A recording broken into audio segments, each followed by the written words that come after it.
안녕하세요. SK바이오사이언스는 전날 오후장에 거래량이 많이 터져야 15,000주 이상 터졌습니다. 당일 9시에는 35,000주 이상 터졌죠. 무언가 벌어지고 있는 상태입니다. 순간적으로 대량 거래가 터지면서 무언가 벌어지려고 할 때는 주가 등락이 거친 경우가 많습니다. 바로 다음에 긴 아랫꼬리 음봉이 나왔죠. 그러면서 서서히 우상향 차트를 만듭니다. 거래량은 조금씩 줄어들고요. 그리고 장대 양봉을 뽑아내면서 거래대금도 4만 주 이상 터집니다. 아마 여기서부터는 많은 트레이더들의 눈에 SK바이오사이언스가 들어왔을 겁니다. 하지만 곧장 따라붙을 수는 없겠죠. 양봉에 매수하면 손실이니까요. 역시나 양봉 다음에 음봉이 나오면서 주가는 다시 되돌아갑니다. 하지만 주가가 되돌아간다고 시세가 끝난 건 아니죠. 계속 추적 관찰하면서 매매 기회를 노려야 합니다. 그리고 약속의 9시 9분대에 진입합니다. 거래량은 8,000주 정도로 다시 감소한 상태입니다. 9시 10분이 되자 다시 거래량을 터뜨리면서 장대 양봉이 나옵니다. 매수 타점은 9시 9분에서 9시 10분 반등 초기입니다. 이것도 이미 보고 있던 트레이더에게만 가능한 매수 타점이고요. 아마 더욱 늦게 발견한 트레이더들도 많았을 겁니다. 이미 상승한 다음에 말이죠. 이렇게 한번 파동이 전부 나오고 나서 말이죠. 이럴 경우에는 눌린 타점을 잡아야 합니다.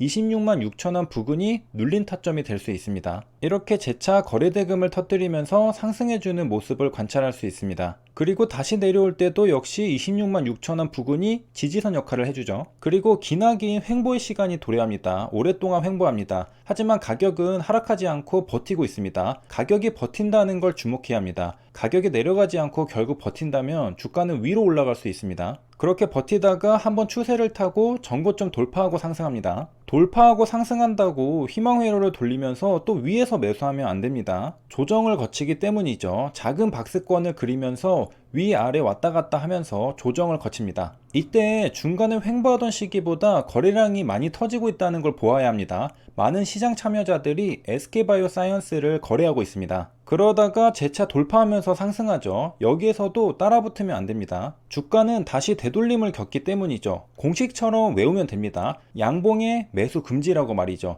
조정의 매수, 횡보의 매수, 눌림의 매수, 급등의 매도 외우면 됩니다. 전부 외우기 힘들다면 양봉 나온다고 따라붙으면 손실이라는 것만 기억하면 됩니다. 그리고 SK바이오사이언스는 다시 상승해서 마감합니다. 시간의 단일가는 마이너스 1.25% 하락 마감했고요. 종가는 9.41% 장대 양봉으로 마감했습니다. 11월 26일 노바백스 주가는 SK바이오사이언스와 비슷하게 상승 마감했습니다. 217.97달러로 8.95% 상승 마감했죠. 최근 노바백스와 관련한 소식은 로이터에서 나온 게 있는데요. 11월 27일 오전 8시 4분에 나온 뉴스 기사입니다. 새로운 코로나19 변이에 대한 백신을 개발하겠다는 뉴스죠. 사진을 보면 백신 병과 주사기가 보이는데요. 의료용 주사기는 메디컬 서렌지라고 부릅니다. 로이터에 따르면 노바백스는 11월 26일 금요일에 새로운 버전의 백신을 만드는데 착수했다고 밝혔죠. 바로 코로나19의 새 변이인 오미크론을 겨냥한 백신 개발에 착수했다고 밝힌 것입니다.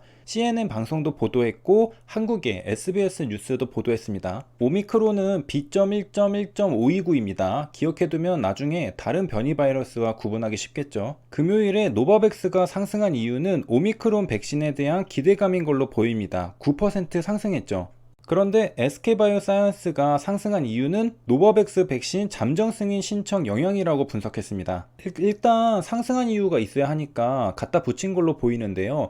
미국 FDA 승인 기대감도 아니고 싱가포르 보건과학청에 신청했다는 소식으로 상승하기에는 꽤 많이 상승한 걸로 보이기 때문이죠. 그래서 실질적인 상승 이유는 아마도 노바백스가 상승한 이유와 같지 않을까 생각합니다. 바로 오미크론이죠. SK바이오사이언스는 노바백스와 기술 이전 및 CMO 계약을 체결했습니다. 그러니까 노바백스가 앞으로 오미크론 백신을 개발하면 SK바이오사이언스도 이와 관련하여 추가로 수혜를 볼 가능성이 높습니다. SK바이오사이언스가 상승할 때는 오미크론 뉴스가 아니라 잠정 승인 신청 영향 뉴스를 끼고 상승했습니다. 그러니까 월요일에 장이 시작할 때는 오미크론 뉴스를 끼고 또 한번 상승할 가능성도 있죠. 금요일에 오미크론 뉴스를 달고 상승한 게 아니기 때문에 추가로 강력한 재료는 남아 있습니다. 물론 이렇게 대략적으로 예상하는 것이고 월요일 SK바이오사이언스의 주가 흐름을 보고 판단할 문제입니다. 만약에 주가가 약세를 보인다면 금요일에 이미 오미크론 이슈를 반영했다고 볼 수 있고 주가가 탄탄하게 지지를 받고 추가 상승한다면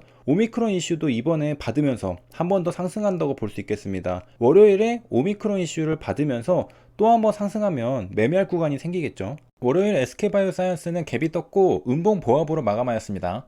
뉴스는 오미크론 확산의 강세가 붙었습니다. 금요일에는 노바백스 신청 뉴스가 붙었고 월요일에는 오미크론 뉴스가 붙었습니다. 예상과 다른 건 노바백스가 아닌 SK바이오사이언스의 GBP510 백신 후보물질 기대감이 뉴스의 내용으로 나왔습니다. SK바이오사이언스는 아침에 갭이 뜨고 상승하는 듯 하였으나 이는 폭포수가 나왔습니다. 매매할 수 없었습니다. 주식 투자를 하다 보면 로이터 뉴스를 많이 보게 되는데요. 이유가 있습니다. 로이터는 통신사의 하나입니다. 그래서 우리가 흔히 로이터 통신이라고 부르죠. 로이터는 영국의 뉴스 및 정보 제공 기업입니다. 정보를 제공하는 기업인데 가장 돈이 되는 정보는 무엇일까? 역시 뭐니뭐니 해도 금융정보죠. 그러다 보니까 로이터는 현재 증시 시황 속보 등 금융정보를 제공하는 데 비중이 커져 있습니다. 로이터는 영국 기업이지만 설립한 사람은 독일인입니다. 파울 율리우스 로이터가 설립했죠. 유대계 독일인 파울 율리우스 로이터는 프랑스에서 통신사 경영에 대해 배운 뒤 런던으로 이주해 정확하고 신속한 뉴스의 수집과 배급으로 신뢰를 쌓았습니다. 현재는 매출의 95% 이상을 금융정보 서비스로 올리고 있다고 합니다. 그래서 주식 투자를 하다 보면 로이터를 자주 보게 되는 것이죠. 로이터의 역사는 오래되었습니다. 1851년 10월에 창립되었죠. 100년도 더 넘었습니다. 그러다 보니까 세계에서 가장 오래된 뉴스 통신사 중 한 곳이죠. 로이터는 창립 이후 대영 제국을 상징하는 통신사로 급성장해서 현재의 로이터가 되었습니다. 세계 최대였던 통신사답게 현재도 그 영향력은 무시하지 못한다고 하는데요. 전 세계 각지에 기자들을 상주시켜서 각종 세계 정보를 빠르게 유통합니다. 한국어로 치면 연합뉴스와 비슷한데 연합뉴스의 상위 호환이라고 볼 수 있죠. 로이터에 소속된 기자 수는 1만 명 이상으로 블룸버그의 기자 수와 비슷하다고 합니다. 로이터는 블룸버그처럼 증권가에서 유명한 로이터 단말기를 판매하는 걸로 유명하다고 합니다. 흔히 로가장, 불가장으로 불릴 정도로 트레이더들에겐 이 친숙한